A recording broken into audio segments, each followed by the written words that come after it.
বিএনপির স্থায়ী কমিটির সদস্য মাননীয় প্রধানমন্ত্রী তারেক রহমানের উপদেষ্টা আন্তর্জাতিক খ্যাতিমান শ্রমিক নেতা বীর মুক্তিযোদ্ধা নজরুল ইসলাম খান ও বিএনপির নির্বাহী কমিটির সদস্য বাংলাদেশ জাতীয়তাবাদী শ্রমিক দলের কেন্দ্রীয় সভাপতি আলহাজ আনোয়ার হোসেনের রোগ মুক্তি কামনায় মিলাদ ও দোয়া মাহফিল সম্পন্ন হয়েছে।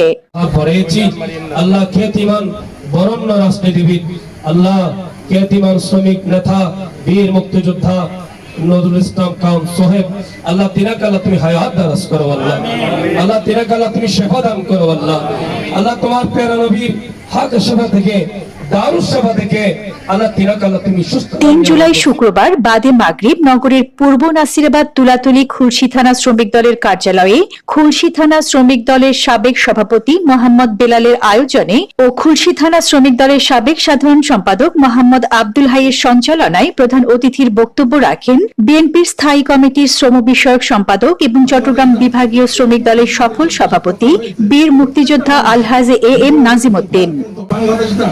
এই ইংরেজি যেসব দেশে প্রচার হয়েছে, প্রত্যেকটা মানুষ হৃদয়ে অন্তর্ভারাক্রান্ত হয়েছে, অনেকে কেঁদেছে পর্যন্ত। বিশেষ অতিথির বক্তব্য রাখেন চট্টগ্রাম বিভাগীয় শ্রমিক দলের সাধারণ সম্পাদক কাজী শেখ নুরুল্লাহ বাহার। রাষ্ট্রপতি জিয়া রহমান সৌদি থেকে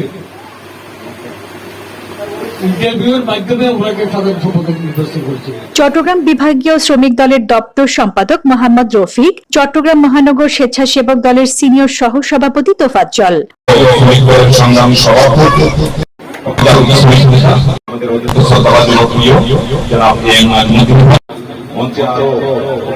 বক্তারা দোয়া মাহফিলে সকলের সুস্থতা কামনা করেন। আরো উপস্থিত ছিলেন চট্টগ্রাম মহানগর জাসস নেতা মহিউদ্দিন জুয়েল, কৃষক দল নেতা গাজী আলাউদ্দিন চঞ্চল, 42 নং সাংগঠনিক ওয়ার্ডের আহ্বায়ক সদস্য এম.এ. হাসান, খুলশী থানা শ্রমিক দলের যুগ্ম সম্পাদক মেহেদী, খুলশী থানা শ্রমিক দলের প্রচার সম্পাদক জিয়া, খুলশী থানা শ্রমিক দলের অর্থ সম্পাদক মোহাম্মদ মোস্তফা, খুলশী থানা শ্রমিক দলের দপ্তর সম্পাদক জামাল, রূপা আক্তার, মোহাম্মদ মিলন, মোহাম্মদ বদিউল আলম, মোহাম্মদ ইউসুফ, মোহাম্মদ খালেক, মোহাম্মদ সুমন সহ আরো অনেকেই উপস্থিত ছিলেন। সবার কাছে আমি চেনা মুখ, পরিচিত মুখ, আমি ছোটখাটো ব্যবসা করি, এটাও সবাই জানে। তবে আমার মূলত এখানে এই এলাকায় কিছু কিছু জিনিস নিয়ে আমার সাথে দুই মত। কারণ আমার এলাকার মহল্লা কমিটি সভাপতি সাহেব আছে এখানে, কারণটা হয়েছে এই মাদক এবং খারাপ যত কিছু আছে সবকিছু নিয়ে আমি বিরোধ করি। এটাই আমার বোধ কাল একটা শত্রু, আর এই শত্রুতার কারণেই দেখা যায় আমি হয়তো একা একা হয়ে যাই।